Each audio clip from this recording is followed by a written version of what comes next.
하나님께 영광의 박수 올려드리겠습니다. 아멘. 어떻게 들으셨습니까? 하나님이 바꾸어 주신다는 걸. 아까 성가대와 기도하고 들어오기 전에 그런 얘기 했거든요. 자꾸 세상이 예배를 덜 드리려고 하고 자꾸 덜 모이려고 하고 어떻게 해서든 이제 편안하게 신앙생활 하려고 할 그때 그냥 늘 그대로 기도하고 모이기를 힘쓰고 더 예배를 사모하는 게 저는 역전이라고 생각했습니다. 단순히 뭐 그 상황이 뒤집히는 걸 넘어서서 지금 많은 사람들이 신앙에서 떠나고 있고 교회와 말씀에서 떠나고 있을 그때 하나님, 제가 이 자리를 굳건히 지키겠습니다. 저는 그것도 믿음으로 역전하며 살아가는 삶이라고 생각합니다. 오늘 이제 열왕기하의 마지막 5장의 마지막 설교를 나눌 텐데, 지금이 이럴 때인가라는 제목으로 설교할 텐데요, 여러분의 마음속에 좀 그런 마음이, 오늘 찬양과 설교를 통해 그런 마음이 가득한 시간 되시기를 간절히 바랍니다. 드라마 중에 비밀의 숲이라고 하는 드라마가 있는데 중요한 대사가 있습니다. 소개를 한번 해드릴게요. 이렇게 시작해요. 모든 시작은 밥 한 끼다. 늘 있는 아무것도 아닌 한 번의 식사, 접대는 아닙니다. 그냥 선의로 그날따라 내가 돈을 안 낼 뿐인 아주 가벼운 식사, 그런 술, 그런 밥, 그것이 신세가 되어 다음에 만나자고 할 때 거부를 못하는 겁니다. 그렇게 만나게 되는 거죠. 그러다 그게 인맥이 됩니다. 내가 힘이 없을 때는 인맥이 힘인 줄 알았는데 어느 순간부터 약점이 됩니다. 그게 치부가 돼요. 이 드라마 좀 긴 시리즈물이거든요. 이걸 다 보고 나면 이 대사가 너무 의미가 있어요. 정점에서 다 넘어지거든요. 다 쓰러지고 더 악해지고, 그 모든 시작의 처음이 뭐냐면 밥 한 번이었다는 거예요. 그 밥 한 번. 어떻게 들리십니까? 무슨 얘기를 하시려나 뭐 생각하실 텐데, 뭔가 잘못되었다면, 문제가 생겼다면 그 출발이 있다는 뜻입니다. 그 출발. 오늘은 게하시를 통해, 이제 열왕기하 마지막에 5장의 마지막에 게하시를 통해 우리 자신을 말씀 앞에서 좀 살펴보려고 하는 겁니다. 엘리사의 개인 수행원입니다. 엘리야에 이어 하나님께서 북이스라엘의 선지자로 엘리사를 부르셨고요, 엘리사는 정말 많은 사역을 감당합니다. 그를 돕는 자였다면 신실한 동역자로 보는 것이 맞습니다. 물론 이 사건 속에서는 아주 탐욕의 사람으로 등장하지만 원래 게하시는 신실한 엘리사의 개인 수행원이었습니다. 그런데 아람 군대 장관 나아만이 왔을 때는 달랐습니다. 개인적인 친분에 의해 온 줄 알았는데 왕이 편지를 보내고 오는 행렬이 막 어마어마하고요, 준비한 예물의 급이 달랐다 그랬잖아요. 가까이서 엘리사의 성품을 늘 보고 살았기 때문에 어쩌면 상상하건대 게하시도 그걸 다 받을 거라고는 생각 안 했을 것 같아요. 엘리사는 그런 사람이에요. 그런데 하나도 안 받을 거라고는 생각 못 했을 것 같아요. 제 개인 생각이에요. 얼마나 아깝습니까, 솔직히. 아니, 조금만 받으면 되는데 그걸 다 받진 않아도 아주 일부는 주의 일을 위해 쓰겠습니다라고 받으면 되는데 그걸 다 그냥 그대로 보내자 게하시가 오늘 20절에 보니까 아까워합니다. 이걸 그대로 다 보내다니. 자, 저를 한번 따라해 주시겠습니까? 아까워하는 데서 문제가 시작된다. 자, 이 아까워하는 건 아끼는 게 아닙니다. 아끼는 건 절약이에요. 절약은 중요합니다. 그리스도인으로서 절약하고 절제하고 인내하고 주의하는 것은 필요하죠. 그런데 아까워한다는 건 의미를 부여하는 겁니다. 가치를 부여하는 겁니다. 자, 사진 하나 띄워주시죠. 구약시대의 번제는 가장, 사실은 제가 AI한테 부탁한 그림인데 소가 너무 살아있어 갖고요. 그러니까 아무리 여러 번 얘랑 얘기했거든요. 소가 너무 살아있다. 소를 죽여라. 이게 번제는 죽이고 각을 떠서 올리는 건데 제가 이제 거기다 넣어놨거든요. 이게 소를 바쳤던 구약의 제사를 한번 이렇게 묘사해 줘. 이렇게 좀 그림을 쓰려고 해. 그래서 번제라는 건 다 태우는 거 했더니 이게 다 태우긴 하는데 아니 소를 저렇게 멀쩡하게 살아서 그래서 몇 번 얘기했는데 구글이 말을 안 들어서 그냥 저쯤에서 멈췄어요. 아, 오케이, 고마워. 이러면 이제 뭐 도움이 되셨다니 감사합니다. 이렇게 답변하거든요. 그런데 어쨌든 소는 살아있는데, 자, 생각해 보십시오. 소 한 마리를 싹 다 태워서 하나도 남김없이 다 버리는 겁니다. 어떻습니까? 아깝잖아요. 좀 아까우시잖아요, 마음속으로. 최고급 한우 1등급을 그냥 싹 태우고 오늘 이거 그냥 싹 다 태워서 버릴 겁니다. 그 예배라고 하는데 만약에 그 예배 속에서 아깝다, 하나님 왜 저렇게 아까운 일을 하시지? 라고 한다면 어디가 문제가 생긴 겁니까? 그 사람입니까? 하나님이십니까? 구약 성경에서 초대왕 사울이 왜 무너졌죠? 가서 다 진멸하라고 했어요. 그런데 아까워요. 너무 좋은 소와 양과 염소들, 말, 짐승, 가축 못 죽이겠는 거예요. 그래서 뭐라고 핑계댑니까?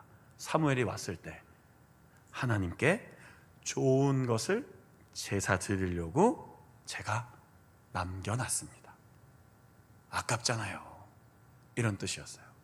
그럴 때 하나님이 어떻게 하십니까? 사울을 버립니다. 이상하지 않습니까? 너무 이상한 얘기 아닙니까? 잘했다고 해야죠. 잘했다. 제사를 그렇게 중요하게 여긴 줄 몰랐다. 그렇게 하나님께 예배하고 싶은 마음이 있는지 몰랐다.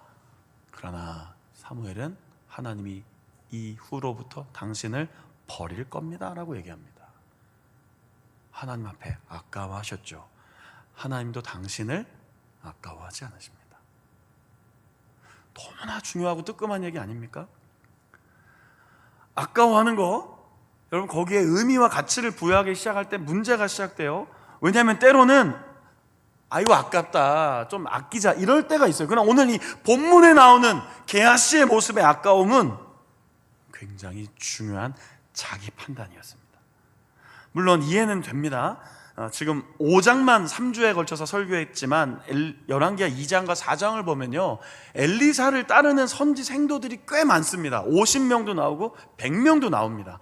가난한 신학생이라고 오늘 그냥 생각하시면 됩니다. 그럼 그 사람들을 위해 더 많을 수도 있어요. 50, 100보다 훨씬 더 많은 사람들이 엘리사를 따르고 선지자가 되려고 공부하고 훈련받고 있었을지도 모릅니다. 그럼 사람을 섬기고 엘리야를 돕는 일이 쉽지 않습니다. 엘리야의 삶과 기준과 태도를 늘 알기 때문에 게하시는 늘 조심했을 겁니다. 그런데요, 이 나만 장군의 예물을 다 거절하고 보내는 걸 보면서 게하시가 잘못된 판단을 하는 거예요. 이거 뭐 어차피 어두운 돈 아니잖아. 그러니까 20절에 여호와께서 살아계심을 두고 맹세하는, 이런 표현은 뭐예요? 내가 반드시 쫓아가서 조금이라도 받겠다라고 하면서 들어가기 시작하는 거예요. 이 잘못된 판단을 자꾸 경계해야 합니다. 이 잘못된 판단이 멈추지 않으면요, 결국 비난이 시작됩니다. 성경 본문엔 그렇게 나오지 않지만 저는 게하시가 이렇게 생각했을 것 같아요. 너무 깨끗해, 너무 융통성 없으셔. 근데 그걸 넘어서서 게하시는 거짓말 하잖아요. 엘리사의 단호함 속에 그렇구나 이러면 좋겠는데 아니야, 나 이거 좀 반드시 쫓아가서 받아야 될 것 같아. 이게 왜 문제가 되죠? 나만의 예물이 문제가 있어서가 아니에요. 그걸로 가난한 선지 생도들 살피는 거 중요한 일이에요. 필요한 일입니다. 만약 그랬다면, 돈이 정말 필요했으면 하나님이 엘리사에게 말씀하셨을 수도 있어요. 엘리사야, 너가 정말 내 앞에서 선한 마음 인정한다. 근데 빨리 게하시를 보내서 선지 생도들을 위해 조금 예물을 필요하다 하니 받아갖고 와라. 하나님 그렇게 말씀하지 않았겠습니까? 하나님의 뜻이 있었다면요. 근데 게하시가 쫓아가서 받아내겠다 하며 거짓말하기 시작합니다. 이게 왜 문제가 되죠? 하나님의 은혜를 돈으로 바꿨기 때문입니다. 이 열왕기하 5장의 굉장히 중요한 주제는 하나님이 값없이 나만에게 은혜를 베푸는 겁니다. 나아만에게 온전한 은혜를 베푸시는 겁니다. 하나님의 권능과 기적과 놀라운 은총이 값없이 주어졌습니다. 그래서 나아만도 고백하잖아요. 하나님만이 하나님이십니다. 그런 은혜의 현장에, 그런 은혜의 충만한 순간에 게하시가 거래와 대가를 지금 필요로 하고 있는 겁니다. 흥정하고 있는 거죠. 돈 몇 푼과 맞바꾼 겁니다. 물론 돈 몇 푼 아니라고 2주에 걸쳐서 설교할 때 말씀드렸습니다. 자, 하나님의 은혜를 돈으로 매기실 수 있습니까? 성도님들 어떠세요? 이 뒤에 보이는 십자가의 사건, 예수 그리스도께서 우리 위에 죽으신 그 희생의 사건, 그 구속의 역사를 돈으로 매기려면 얼마쯤 가능할까요? 얼마 정도 돈을 내면 하나님이 충분하다, 충족하다고 하실까요? 불가능한 이야기잖아요. 그러니까 하나님의 은혜는 거저 받는 겁니다. 그리고 그 은혜를 흘려보내는 것이죠. 그런데 엘리사는 그 일을 하고 있는데 게하시는 탐욕을 넘어 어쩌면 엘리사의 결정을 비난한 것일 수도 있습니다. 나아만 장군의 나병이 깨끗하게 치유받는 이 은혜의 현장을 목격하고도 흔들릴 수 있는 거예요. 어디서요? 현실에서. 우리 모두 흔들릴 수 있습니다. 지금 예배드리고 설교를 듣고 있으니까 안 흔들리는 것 같지만 막상 이런 사건이 우리에게 다가오면 흔들릴 수 있습니다. 돈 몇 푼에 흔들릴 수 있잖아요. 그 자리 때문에 흔들리잖아요. 그 직책 때문에 흔들렸잖아요. 사실은 안 흔들리십니까? 좋은 자리 준다는데 왜 안 흔들립니까? 잘 되게 해준다는데 왜 안 흔들립니까? 돈 많이 벌 수 있게 해준다는데 왜 안 흔들리겠습니까? 그러다가 우리가 밥 한 끼처럼 한 걸음 한 걸음 한 걸음 타협하기 시작한다고요. 그 인물이 바로 게하시였던 겁니다. 몰래 따라갑니다. 그리고 평안합니까? 평안하지. 당신도 평안합니까? 예, 어쩐 일입니까? 22절에 보니까 우리 주인께서 거짓말하기 시작하잖아요. 우리 주인께서 나를 보내어 말씀하시기를 거짓말하잖아요. 이게 위험하게 흘러간다고요, 삶이.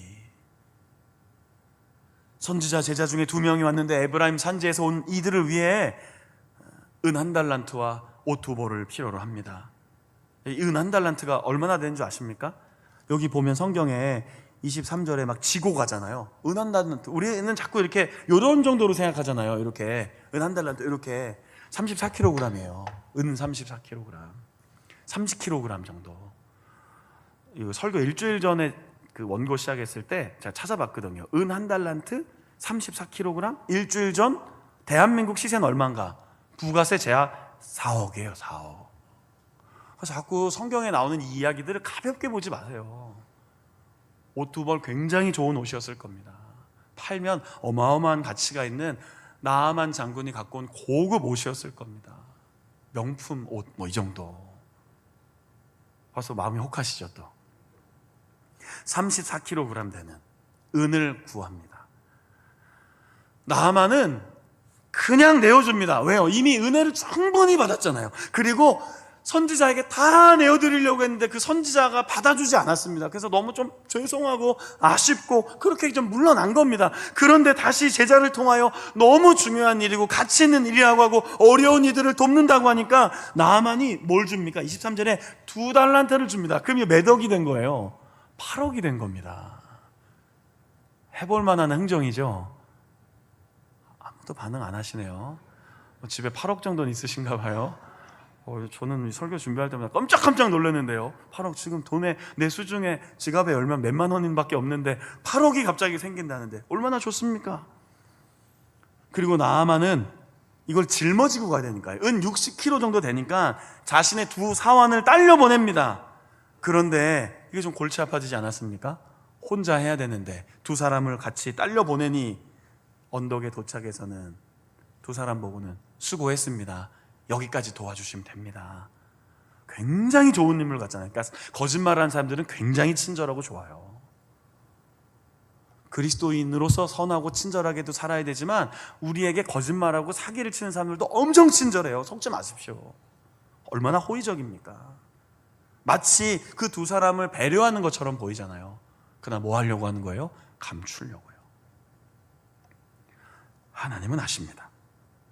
우리의 선행이 우리의 내면의 동기가 정말 선한 것인지 속이려고 하는 것인지 하나님은 아십니다.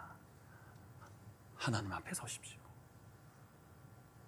하나님 앞에 올바르게 서면 사람 앞에서도 올바르게 설 수 있습니다. 게하시는 하나님을 속이려 하니 사람들도 속이는 겁니다. 그리고 감추고 들어가는 거죠.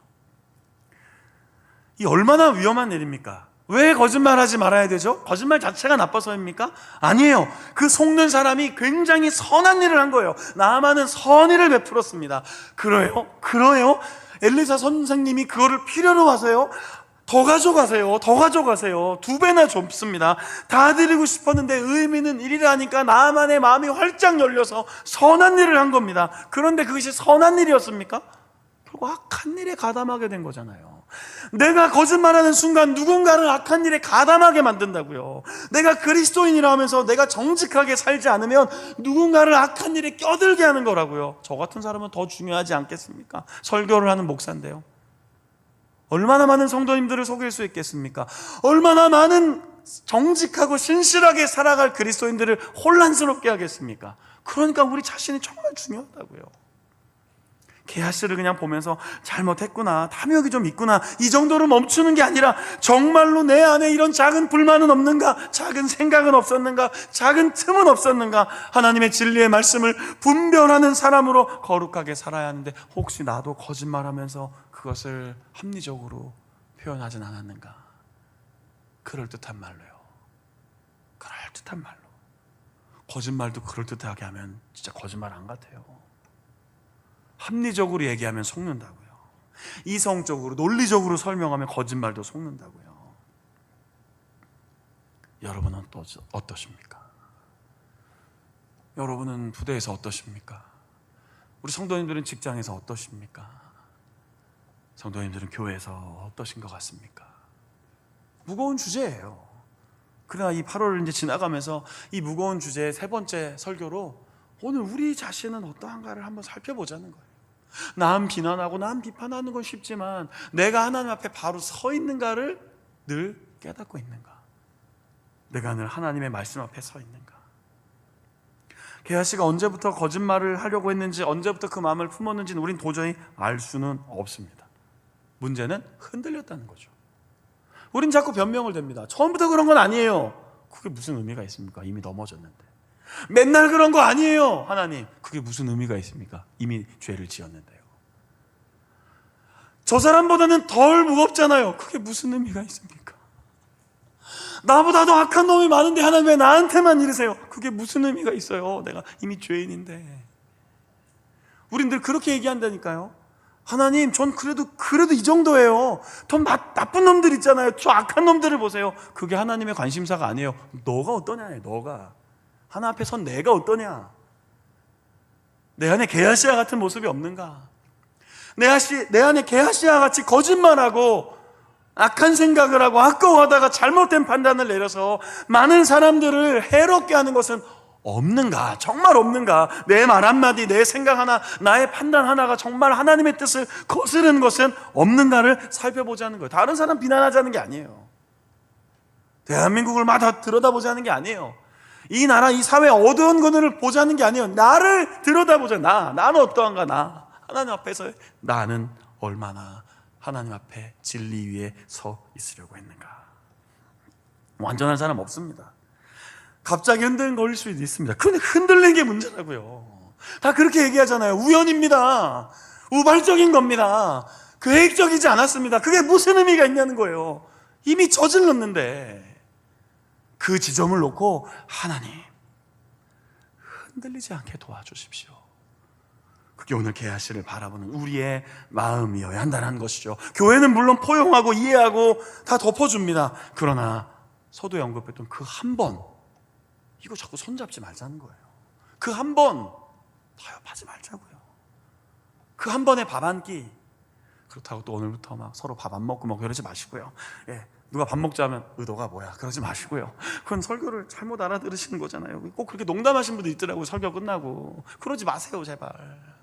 제 얘기를 좀 제발 다르게 해석하지 마세요. 제 의도를 제발 다르게 자꾸 번역하지 마세요. 그냥 있는 그대로 들으세요. 그 한 번, 게하시가 그 한 번 때문에 나병 환자가 돼버리잖아요. 그토록 엘리사 옆에서 충성을 다하다가 그 한 번 거짓말했다고 하나님이 게하시에게 나병을 주는 건 무슨 뜻이에요? 아니라는 거잖아요. 그 한 번도 아니야, 게하시야. 그게 뭡니까? 엘리사의 고백이잖아요. 지금이 이럴 때이냐. 북이스라엘이 영적으로 어두워서 아람 군대가 늘 쳐들어오려고 하고, 북이스라엘 왕은 신앙이 없이 믿음이 없이 늘 흔들리는 가운데 그래도 엘리사 선지자가 말씀으로 붙잡고 나아가려고 하는데 바로 그 옆에 동역자된 게하시가 은이나 금인을 탐하고 마음을 빼앗기고 그럴 때이냐라는 거예요. 여러분에게 주시는 하나님 말씀으로 한번 들어보세요. 야, 성도가 너 지금 그럴 때냐? 너 지금 거기에 관심 있을 때냐? 지금 이 나라를 생각하고 분을 생각하고 대한민국을 생각하며 너 있는 자리에서 정말 하나님 뜻이 무엇인지 분별해야 되는데 거기에 마음을 빼앗길 거냐? 거기에 마음을 빼앗겨서 그렇게 허망하게 시간을 보낼 거냐? 그런 말씀으로 들려오지는 않으시나요? 북이스라엘 깨우기에 갑절의 영을 구합니다. 엘리사는요, 엘리야에게 주셨던 것보다 갑절의 영을 주셔서 제가 이 북이스라엘을 하나님께로 돌이킬 수 있도록 늘 말씀 전하고 선포하고 믿음으로 살아내겠다. 그래서 나아만의 예물을 거절하는 거예요. 조금이라도 자기도 흔들릴까 봐요. 그런데 그 옆에 있던 게하시가 엘리사의 마음을 모르고 하나님의 마음을 모르고 이런 일을 감당하니 엘리사가 답답해서 한 말이에요. 게하시야, 지금이 그럴 때이냐? 여러분 어떠십니까? 어떤 마음가짐으로 한 주간을 살아오셨습니까? 또 어떤 마음가짐으로 살아가시려고 오늘 예배의 자리에 나오셨습니까? 지금이 그럴 때인가? 여러분 어떻게 들리십니까?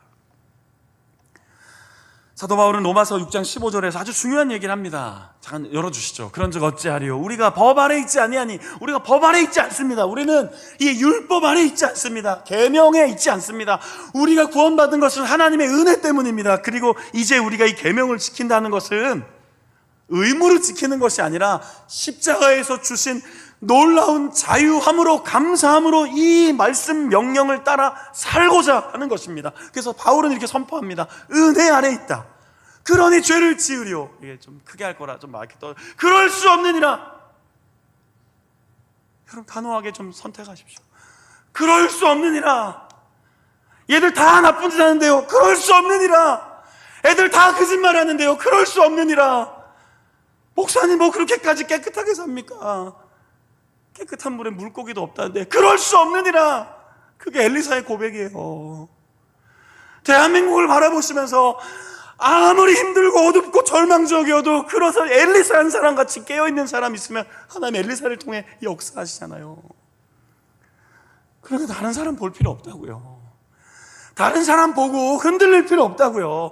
다른 사람이 대충 사는 거 보고 거기에 껴들어갈 필요 없다고요. 내가 깨어 기도하고 내가 말씀대로 살아내고 그렇게 살지 못한 사람 있으면 권면하고 훈계하고 잘하자고 일으켜주고 그래가 교회가 필요한 거 아닙니까?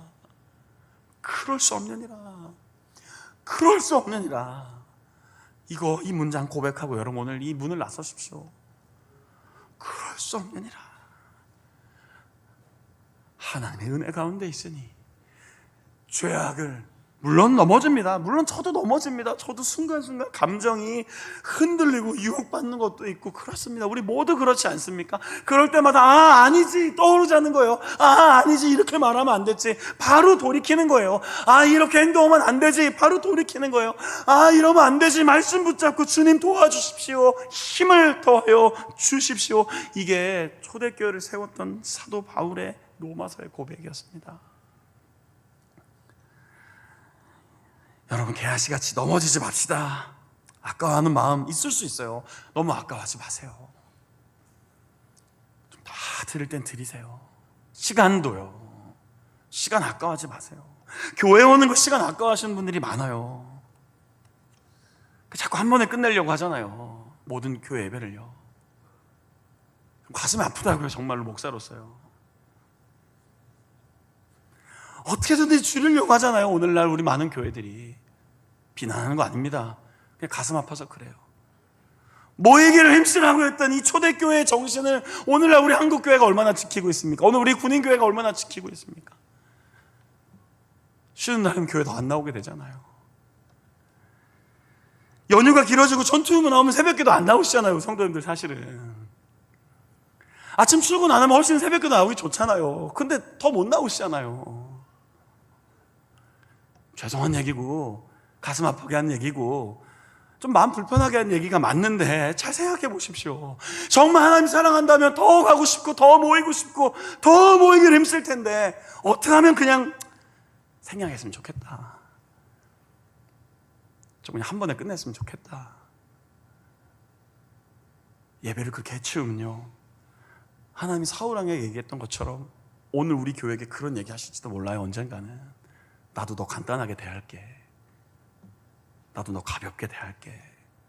끔찍하잖아요. 지난주에도 말씀드렸지만 하나님 앞에 서서 은혜 받은 만큼, 은혜를 간절히 사모하는 만큼, 그 은혜를 기대하는 마음으로 살아가야 할 때, 만약 우리의 삶에 작은 흔들림이 있으면 오늘 엘리사의 권면을 따뜻한 주님의 음성으로 들어주십시오. 지금이 이럴 때이냐? 맞습니다. 주님 깨우쳐 주셔서 고맙습니다. 깨닫게 해주셔서 감사합니다. 제가 목사인데요, 제가 장로인데요, 제가 권사인데요, 제가 집사인데요, 제가 기독교인인데요, 저를 기대하시는 것이죠. 무거운 부담이 아니고요, 여러분에게 무거운 짐을 드리려고 하는 게 아니라 하나님 나를 통해 일하시려고 하는데 제 마음을 빼앗겼습니다. 이 시간 내 마음과 귀를 열어주십시오. 그리고 주의 뜻대로 일상을 살게 하옵소서.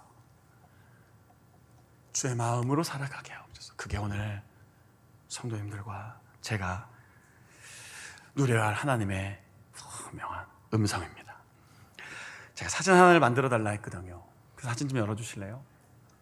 현대판으로 개아씨가 개아씨의 모습을 좀 묘사 좀 해줘봐 했는데 얘가 뜬금없이 도로에다 저렇게 차를 그려놓고 저걸 묘사하더라고요. 전 요즘에 이 기계와 굉장히 중요한 대화를 한 번씩 이렇게 합니다. 저 매일 AI 하지 않습니다. 저는 아직도 책 읽는 거 좋아하고요, 아직도 설교 원고 이렇게 원고 들고 옵니다. 요즘 다 패드 들고 올라오고 아이패드 들고 올라오잖아요. 몇 번 들고 올라봤는데 되게 애매하더라고요. 예배하다 자꾸 이렇게 해야 되더라고요. 이게 손가락이 보이더라고요, 뒤에서. 그래서 장난하는 것 같아서 아직 패드 이런 건 안 쓰는데 전 아직도 손으로 쓰고 아직도 타이핑 치고 원고 만들고 책 보고 문자를 좋아합니다. 일주일에 한두 시간 정도 AI를 만납니다. 마지막 저런 사진 한번 만들어 보려고요. 제가 설명을 잔뜩 집어넣었어요. 열왕기하 5장에 엘리사의 사환 게하시가 나아만이 문둥병으로 치료받고 예물을 거절한 후에 몰래 따라가서 그 예물을 조금 취하려고 하는 게하시, 현대판으로 묘사하면 어떻게 될까? 사진으로 줘갖고 제가 만화로 바꿔달라고 했어요. 사진으로 주니까 너무 실제 인물 같더라고요. 그래서 만화로 다시 변경해봐 했더니 저렇게 나왔어요. 어떠십니까 여러분? 저 모습 바람직해 보이십니까? 그리스도인으로서 한낮 대낮에 차 문 뒤에 열어놓고 뭔가를 거래하는 것 같은데 받은 선물을 이게 아니라 서로 다 눈치 보고 혹시나 누가 나를 보진 않을까. 저게 게하시의 모습이었다면 오늘 여러분은 저런 모습 없으십니까? 누가 날 보고 있는 건 아닌가? 이미 그건 아니잖아요. 하나님 보고 계신데 오늘 이 설교 제목 기억하시고 지금이 이럴 때인가? 우리의 마음을 일깨워 주시기를 기도합시다. 지금이 이럴 때인가? 지금이 내가 이거에 신경 쓸 때인가? 지금이 내가 여기에 마음을 빼앗길 때인가? 지금 내가 여기에 내 삶을 빼앗길 때인가? 아니면 단호하게 결단하십시오. 하나님 원하시는 삶을 살아내도록 도와주십시오. 그렇게 믿음으로 이제 이번 한 주간을 살아내실 수 있는 모든 성도님을 되시기를